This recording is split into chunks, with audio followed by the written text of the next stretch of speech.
Back at it again. It's the Football Playbook, which you hear today on this 68th edition of the TFP with RIC. Ric Serritella, telling it like it is when it comes to your 11-1 Philadelphia Eagles as they get set to travel up to the Turnpike and take on the 7-4-1 New York Football Giants on this Thursday, December 8th. Buckle up. 2 hours of power here as we count you down to Sports Take. It's all brought to you by Ocean Casino and Resorts. Got the super producer, Tone DeShields, the second holding it down.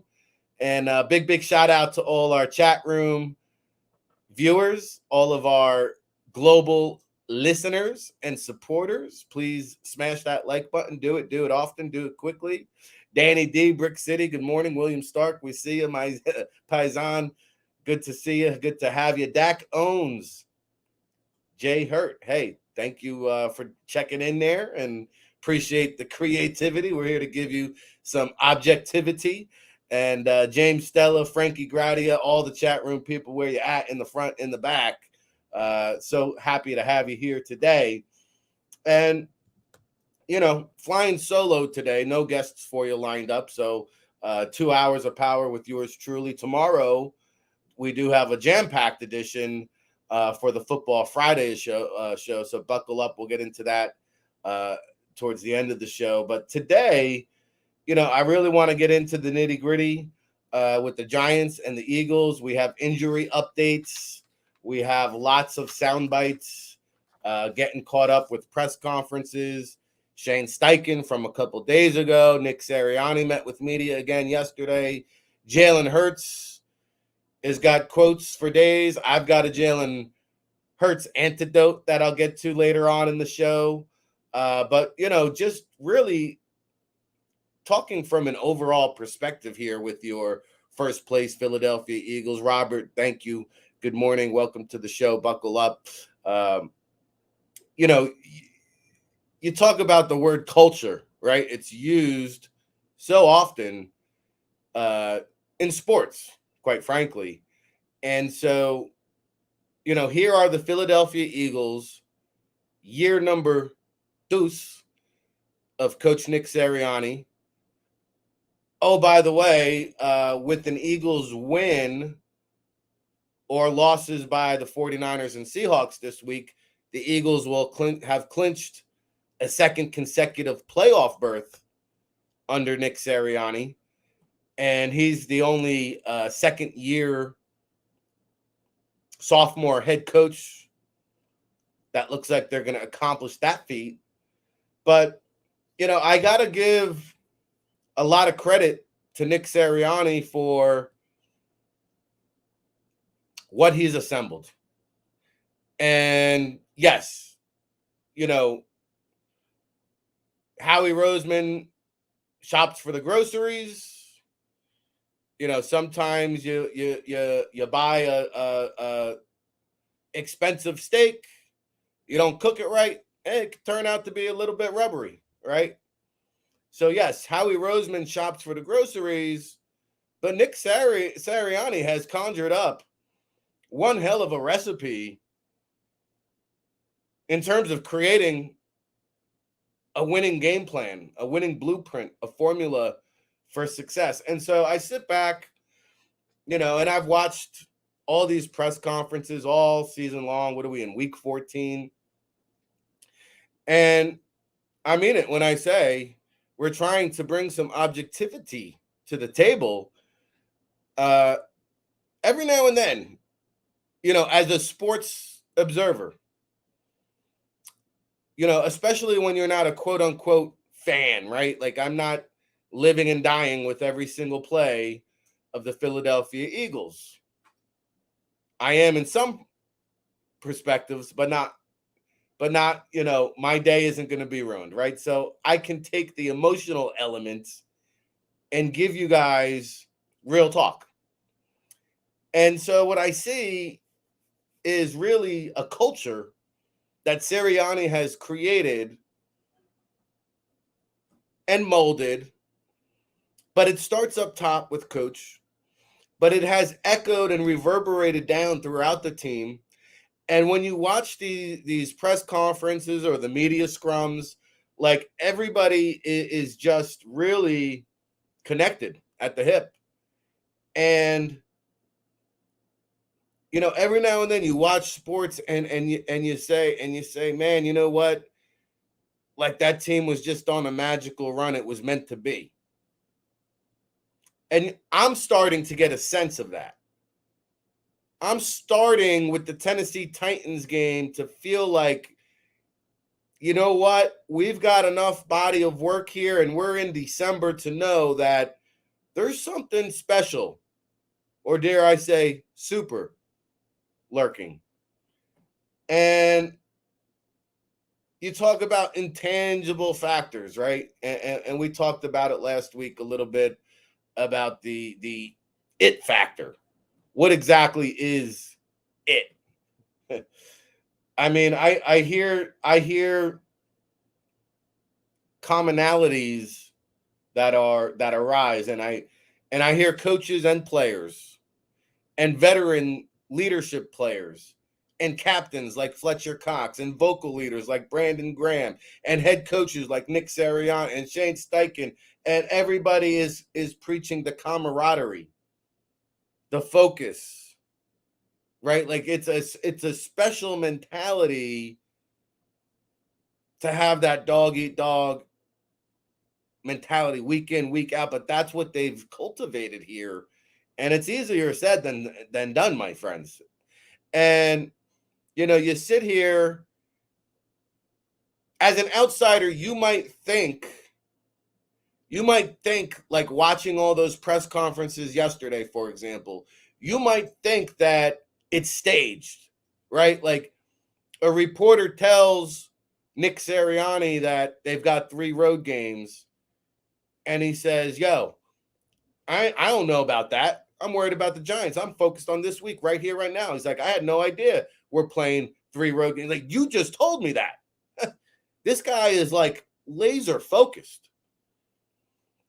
And then you hear AJ Brown say the same thing, like, oh, for real? Yeah, we got 3 road games. Like, I had no idea. I'm worried about the Giants. And this team just, and you saw it, like James Bradberry, who rarely ever speaks to the media, and when he does, it's not very exciting, let me tell you. But like yesterday, you had the reporters throwing out all the bait, right? And like Bradberry didn't take the bait, even though they asked him 5 different ways, looking for a juicy quote to sell the back page of a newspaper. Bradberry didn't take the bait. And I loved his first response. He's like, yo, quite frankly, we're 11-1 right now. I really haven't given much thought to the New York Giants. You feel me? So, I mean, Paul Mancini, Showtime, James, Robert, good morning. What up? Thank you.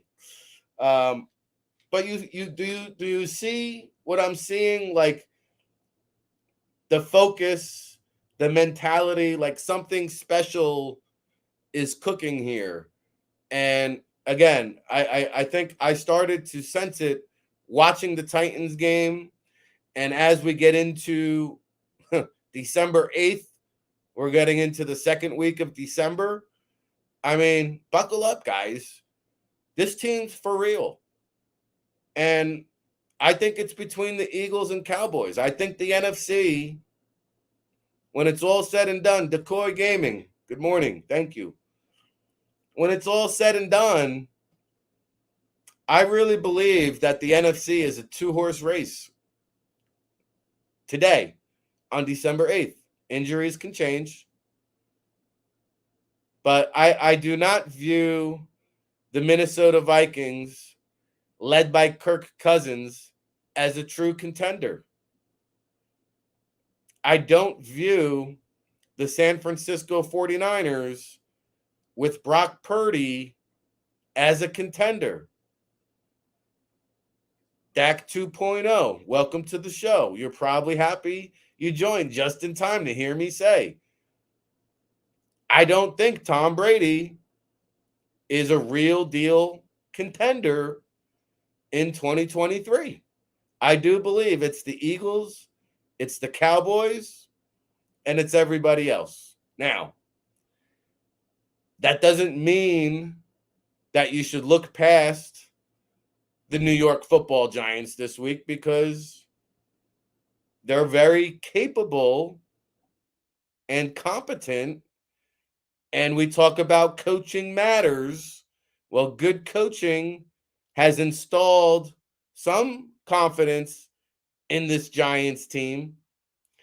And, you can't mess around. With that being said, I do believe, and I'll get to my prediction, the Eagles are now up to a 7-point favorite. I do believe if the Eagles play close to a complete game like they did a week ago, and I say close to a complete game because the penalties were very sloppy. The penalties were very sloppy.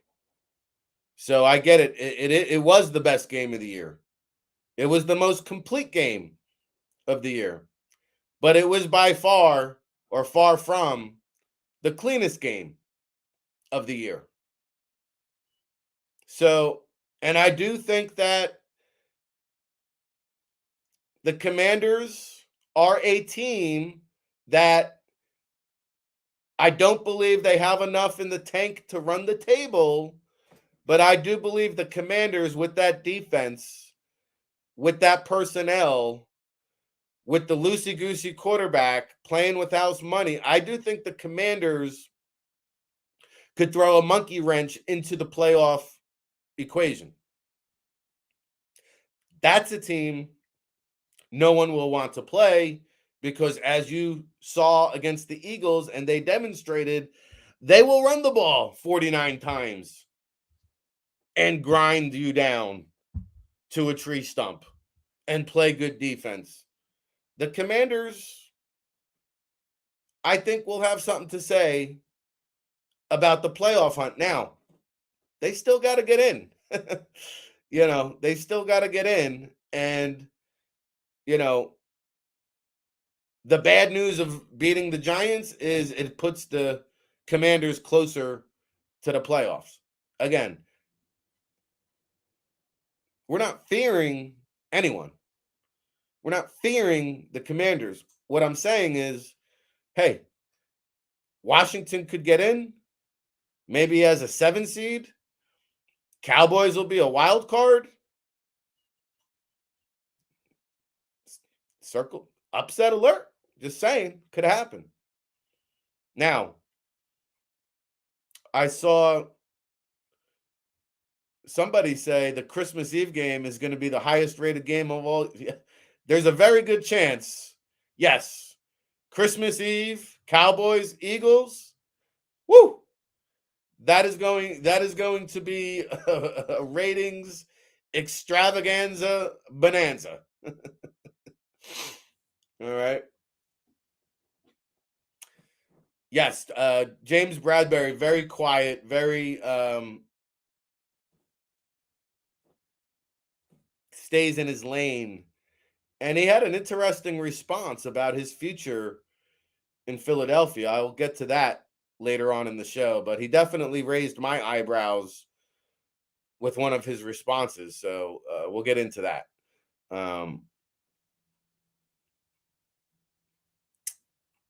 Paul Mancini doesn't want to remove Brock Purdy. He likes what he saw. He saw enough. He saw enough that he's convinced 49ers are still for real. Hey, I'm not removing them from the equation, Paul. I'm just saying, I don't view them in the same class or category as the Cowboys and Eagles. And this OBJ sweepstakes, it's now reaching absurdity levels, okay? Nick Sirianni, we were on the air when Mike Florio farted. That's what happens. These guys with the blue check marks, they fart out random thoughts on Twitter, and then you get a dumb, stupid reporter like yesterday saying, hey, coach, there was a report yesterday. There was a report out there that the Eagles are interested in OBJ. Yeah, no, it was a freaking tweet, you tool. It was a tweet of somebody's opinion, and it got far up enough the ladder to the Eagles media that they actually asked Sirianni about it yesterday, and without mentioning Odell Beckham Jr., Sirianni made it pretty clear he don't want nothing to do with OBJ. He went on a 5-minute rant and gushed about Devonta Smith, AJ Brown, Quez Watkins, talked about how, wide receiver 4 has to be a special teams element, and Zach Pascal brings that to the table. Zach Pascal can fill in every wide receiver position, and he said your wide receiver 5 better know how to play special teams, and Britton Covey is coming off his best game as a pro. So he made it pretty clear where he stands on OBJ without mentioning OBJ. I will say this. It sounds like the guy, and I think one of OBJ's buddies came out, was it Micah Parsons, and said, OBJ is going to be ready to go in a month. Well, then why in the heck would the Giants care about signing Odell Beckham Jr.? I just don't get that. He's going to bring nothing to the table for the Giants this year. And we don't even know. Daniel Jones, Saquon Barkley, Sterling Shepard, are they even coming back? Like, this is the Giants of yesteryear are out of here. I don't understand why the Giants are even having that conversation. But apparently, Odell, I had no idea he lives in Arizona now. That's weird. But he's apparently home at his home in Arizona, mulling his options after meeting with the Giants and the Cowboys and the Buffalo Bills. And the Buffalo Bills, oh, by the way, Von Miller sounds like he's out for the year. And New Zealand Philly fan, check it out. Check it in from down under. Welcome to the show. It says like we're moonwalking over the Giants' asses this week. I will say, if the Eagles play anything close to the way they did against the Titans or Packers, this is what I like to call a Bubba Sparks ugly kind of affair. Yeah. Jeff Bone, the Bonehead. Welcome to the show. That's not Jeffrey Blum, is it? Regardless, good to see you. Ocam's Razor, buckle up. Brock Purdy, if you watched him at Iowa State, he wasn't anything to write home about. All right, and then the other thing I wanted to mention too, which caught my attention at least, and it really didn't catch a lot of traction. I didn't see on the mainstream, but Sean Payton was a guest on a podcast, and it was really weird and random. I can't remember who else was on there with them, if it was Jim Nantz or one of these prominent broadcast personalities, but it was both Sean Payton and it was Tom Brady's podcast, actually. It was Tom Brady's podcast, and I think he had Jim Nantz and Sean Payton on, and it was kind of like a roundtable discussion. And wow, we were talking quite frankly around the round table. Borderline tampering, but they didn't mention any team specifically. Now, as you know, Sean Payton and Tom Brady were flirting around the Miami Dolphins organization, got the owner suspended over there. I thought it was interesting, though, that Jim Nantz, man, he queued up a golden quote. I don't think he even realized it, but it was, I'm paraphrasing. Jim Nantz was saying how, I guess Sean Payton's employed by Fox this year, and Tom Brady has a pending Fox deal when he retires. And Nantz kind of queued up the question in this fashion, like, hey, coach, isn't it a bummer? Like, you you'll probably be back in the league coaching somewhere next year. And Tom, by the time Tom is in his broadcast career at Fox, like, you'll just miss out on getting to be a quote unquote teammate with Tommy again. Isn't that a bummer? And Sean Payton came out and said, well, he said, hey, Tommy, he might be a free agent at the end of the season. Who's to say that we can't be quote unquote teammates? Wow. So then Jim Nantz doubles down and he throws it over to Brady and basically asks Tommy Boy, like, hey, Tommy, what do you think about that? And like, yo, Brady's got this big, extravagant TV, big money deal waiting for him after he retires. Like, he could have easily squashed those rumors right there on the spot and killed all that nonsensical talk. No, instead, when Nance asked Brady about it, he said, oh, yeah, the business of the NFL is a funny thing. He goes, you never know what's going to happen in the NFL. Some foreshadowing, maybe? I'm just saying, like, Brady could have easily killed that whole talk right there on the spot, and instead chose to keep the light on, chose to keep that door cracked. I thought that was pretty telling. At the very least, pretty interesting.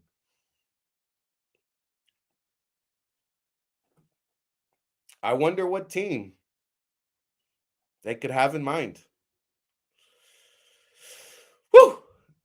Anyway, buckle up. We're just getting started here on the Football Playbook. It's your boy RIC and the place to be, Ric Serritella, telling it like it is. Each and every weekday, 10 a.m. Eastern, we got 2 hours of power counting you down here to Sports Take. When we come back, we'll get into a little bit of injuries. And I mentioned, this is James Bradberry revenge game. I mentioned that he raised my eyebrow a little bit with one of the responses to his questions when asked about whether or not he would like to continue playing in Philadelphia beyond this year. I'll talk about what his reaction was. We'll get into some of the press conferences. Oh, we got a thriller tonight with the Las Vegas Raiders and LA Rams. We'll get into some of those shenanigans. Don't go anywhere. Smash that like button. We'll be back right after this.